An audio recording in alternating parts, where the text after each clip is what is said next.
Hello and welcome back to Shakesyear. We are working on the Puritan, and today we get to hear from George Pye-board in Act 3, Scene 3. Oh my goodness, yesterday we were just in Act 2, Scene 1, so there's going to be a lot of catching up that's going to happen today. I apologize in advance for that, but that's how this whole thing works. So what's been going on so far?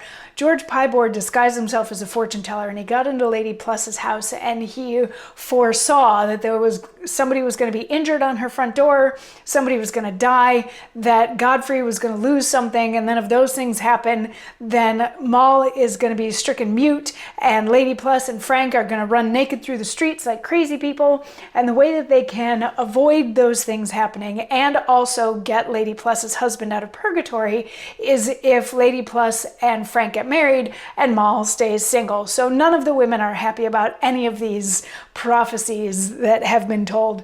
And also Pye-board is working on a plan to get Captain Idle out of jail that involves stealing Sir Godfrey's chain. Nicholas is going to steal Sir Godfrey's chain, and he's supposed to then get it to Pye-board, who's going to then use it in this sort of barter for freedom type thing that Nicholas is not going to be an actor in. He's going to be like an interloper in, because he doesn't like the word actor. So anyway, that's about where we are at the end of Act 2, Scene 1. Act 2, Scene 2 is very short. It's one little line of Nicholas's that isn't even long enough to qualify as a monologue for this project, but he comes in and he has the chain. He has his master's chain that he stole from Sir Godfrey, and he's going to go hang it on the rosemary bushes, and he's so proud of himself for doing what it was that he was supposed to do. And that's that whole scene. So now Act 3, Scene 1. I mean, also thank goodness that there's only 2 scenes in Act 2.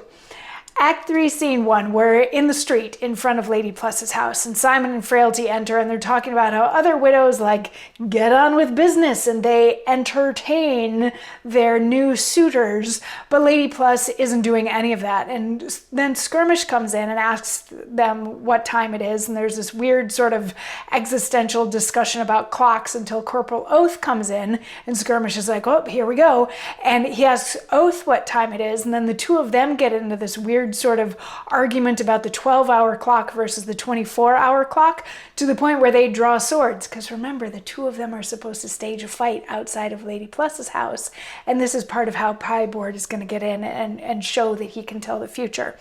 So the two of them start fighting, and Simon runs away shouting clubs, and Frailty runs after him shouting clubs, and Pye-board enters, and Skirmish kind of wounds Oath in the leg, and they're like, oh, I've been wounded.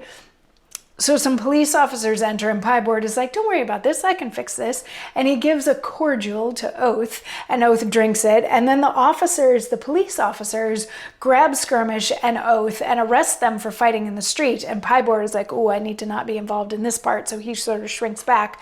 The officers take Oath and Skirmish off to prison. Skirmish is like, where is Pye-board? He's supposed to be somewhere, but they're dragged off to prison. And Pye-board has a moment by himself on stage at the end of the scene where he has like I love it when a plan comes together, sort of a monologue. It's not long enough for this project, but he's very pleased with how things are falling out so far. So he heads off to the prison to give that sleeping potion to Oath, which is going to make everybody think that Oath died. Act 3, Scene 2. Whew! We're in Lady Plus's house now with Lady Plus and her daughters Frank and Moll, and Frailty is also there. And Lady Plus is freaking out that someone was injured on her doorstep, and so she wants to know, did the guy die or not? Because there's been bloodshed. Remember, there was supposed to be bloodshed, somebody was supposed to die, and Godfrey was supposed to lose something, and then the women are going to run naked through the streets, and Moll is going to be struck dumb. So she wants to know if the guy that was injured outside died. So Frailty thinks that he's probably dead, but he goes to verify, and the women are like, this is kind of crazy how right that guy's been so far. Like, he never talked to us before, he didn't even read our palms, he just knew this stuff. And then Godfrey comes in and he's screaming that he's lost his chain. He can't find his chain. He doesn't know where it is. So this is Sir Godfrey losing something. And he's like, that chain was passed down, and where is my chain? And I can't be without my chain, and somebody must have stolen it, and blah. And he's like devastated and furious all at the same time that his chain is gone.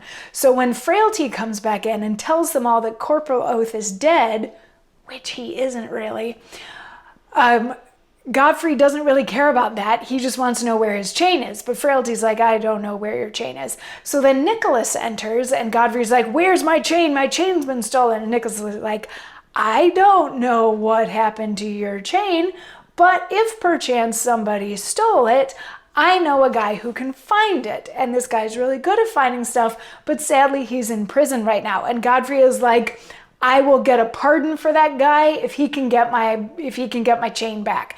And that's the end of Act 3, Scene 2. So far, so good. All the bits of Pye-board's plan are falling into place. Things are going exactly as they are supposed to be going up until this point. So Act 3, Scene 3, woohoo!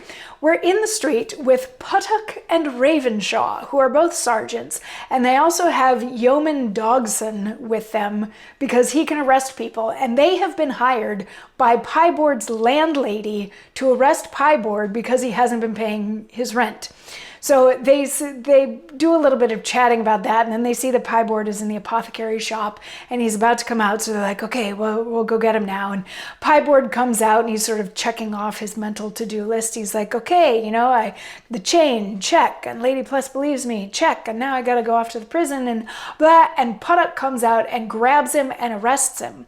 And Yeoman Dogson leaves to like go make note of the arrest, make sure that it's all written down, whatever, and Pye-board starts making small talk with the two sergeants, and he asks for just a moment to tie his garter, like he's stopping to tie his shoe, and they're like, yeah, you can have a second to do it.